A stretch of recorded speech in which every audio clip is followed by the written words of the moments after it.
Assalamu alaikum warahmatullahi wabarakatuh. Hordoftoota kiyya kabajamoo qaqqaalii kunoo walitti deebinee jirra gaa afaan lachuutiin kaasirra tajaajila kanneen Amaariffaa fi Oromiffaanis meesar sablamantari kiliinikaaliin tajaajila wallaansa waliigalaa kan nuti kan argamu Itoophiyaa keessaa Harar Nook bika jaamutti argamna zaataan haala dhibee kamuu dhuftanii wallaansa ajaa'ibaa fudhachuu dandeessanii wallaansa ammayyaatii fi kan aadaatii wajjin dhibee teessanirraa qulqullina argachuu dandeessanii haala fayyaa argachuu dandeessanii kanaaf tajaajilli gaa meesar kanninu meesar kiliinika wallaansaa aadaa tajaajila yeroo dheeraaf kannaa kan ture keessattuu baasuur daqiiqaa 30 keessatti baqaysaa fi laalaan malatti wallaannee walaba taasifna koottaa fayyadamaa isiniin jenna.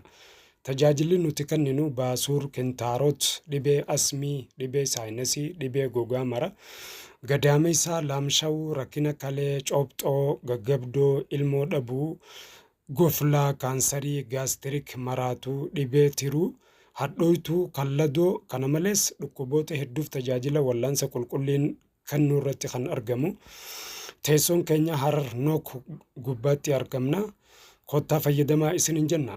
Odeeffannoo dabalataatiif duwwaa 9688883 duwwaa 9878723 lakkoofsa asirratti argitan kanaan nuuf dawwaltanii nu argachuu dandeessanii jechuudha.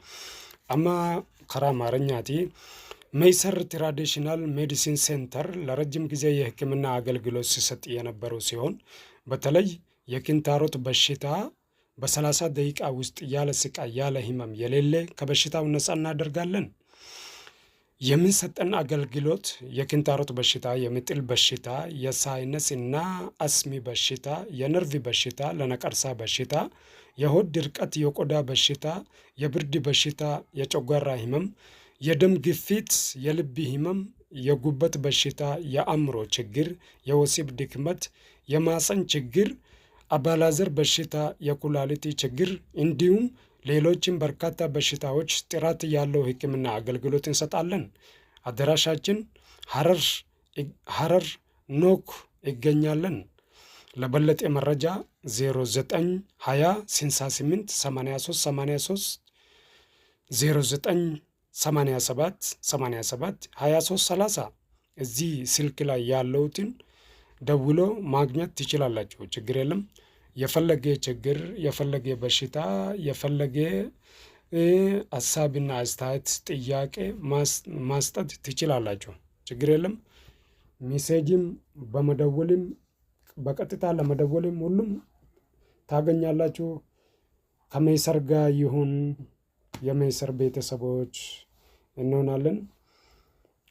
amma karaa tajaajila arraantanaa dawaa ajaa'ibaa wal barsiisutti dhufne irratti kannina dawaan nuti wal barsiisuu deemnu dhukkubbii jilbaa fi humna nama dhukkubu qaama jilbaa fi humna nama dhukkubu haala akkamiin manuma kan kee teessee wacii takka malee akaakiltii mana kan kee keessa jirtuun nyaataa dhugaatii mana kan kee keessa fayyadamaa jirtuun naachuraalii mana kan kee keessa fayyadamaa jirtuun akkamittiif wallaantaa waashan asirratti isin dhiyeessee jechuudha. Dhukkubbiidhaaf nama wallaanu jechuudha. Afaan ammayyaatiin gaa dhukkubbii wallaanuu jechuun infilaamaatoorii farra infilaamaatoorii jechuudha. Paartii qaama nama dhukkubuu fi humna nama dhukkubduu fi wooma dhukkubbii keessaa gubbaa jaamu hundaa'u akaakiltii mana keessaa ta'u wallaantu san habba shan isin qabadde dhufe akka gaariitti irraa fayyadama namni jilbi dhukkubu mudhiin dhukkubdu tafti dhukkubdu qaamni fonfoon isa dhukkubu kun suuraa asirra gartan kana jechuudha. Dawaa suuraa asirra gartanii kana guututti arraa asirraa dhageeffatanii hubachuu dandeessanii jechuudha. Obboleeyyan kiyya shaniin isin dhiyeesse paartiitti aanuttis shaniin isin dhiyeesse akkasitti wal barsiifna irraa fayyadamaan isin jaa.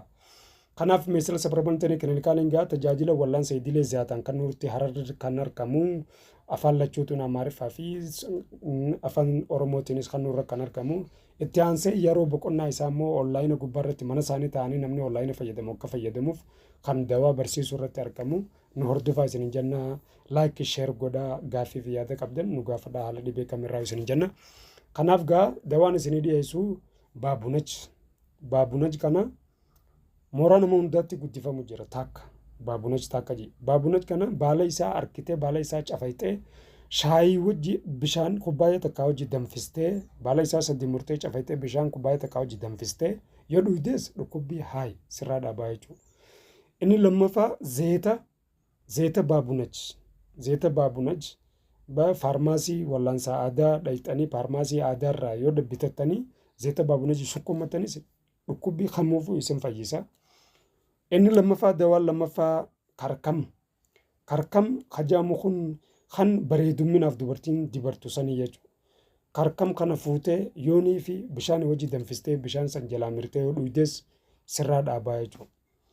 Irdii hajaamu kana jechuudha. Irdiin kun yoo bishaan wajji danfistee dhuydes sirraa dhaabaa. Zeeta irdii harkitee yoo dhuydes yoo dibatteenis bootaa si dhukkubsan sirraa dhaabaa jechuudha. Sadaffaan zanjabiila mana nama hundaa jira. Zanjabiila yoo mana kan jiraanneef hoteela dhayitee qashiira naa godhaattee qashiira si godhanii yoo dhuydes dhukkubbii duydaatiif qaamaa sirraa dhaabaa. Akkasuma zeeta zanjabiilaa yoo gabaa irraa argattee bitattee bakka si dhukkubsan dibatteenis sumarraa dhaabaa jechuudha dhukkubbii qaamaa hundaaf. Isaa kana afraffaan akkasumatti awraaqul akhdar awraaqu shaayil akhdar shaayuma gartee gurraattii tana shaayuma gurraattii tana bishaanitti danfisnee yoo qaama itichinee eegee itichinee booda qaama keenyaan shukkuumne bakka nu dhukkubsan nurraa dhaaba. Takkaa'oo shaayii sana yoo danfisnee dhuyne bakka nu dhukkubsan nurraa dhaabaa jechuudha. Akkasitti haayi waan dhukkubbii jaamu hundaa'u sirraa dhaabaa jechuudha obboleessa kiyya qaalii. Akkasitti gaa dawaa shanan kana irraa fayyadamuu keessanitti hedduun irraa gammada. Kanaafuu laal zanjabiila, baabunaj, karkam, awraaqul shaayii egaa irdeebistee duuba zeeta shaayii argattus, zeeta karkam argattus, zeeta awraaqu zanjabiilii argattus, zeeta baabunaj argattus sigalee jara kana keessaa zeeta isaanii argattus, zaata isaanii argattus guututti waan dawaati jechuudha. Kanaaf dawaa shanan kana mana keessan keessa teessan akka irraa fayyadamtan gaafii qabnaa. Waa'ee dawaa gaafii maqaa dawaatii fi haala dawaatiin waan isin dhibe yoo jiraate kun lakkoofsi kan nyaasira jira liivii nu dawwaluu dandeessan onlaayinaan nu dawwaluu dandeessan hanga dawaa biraatti walitti deebinu nagaan naa turan.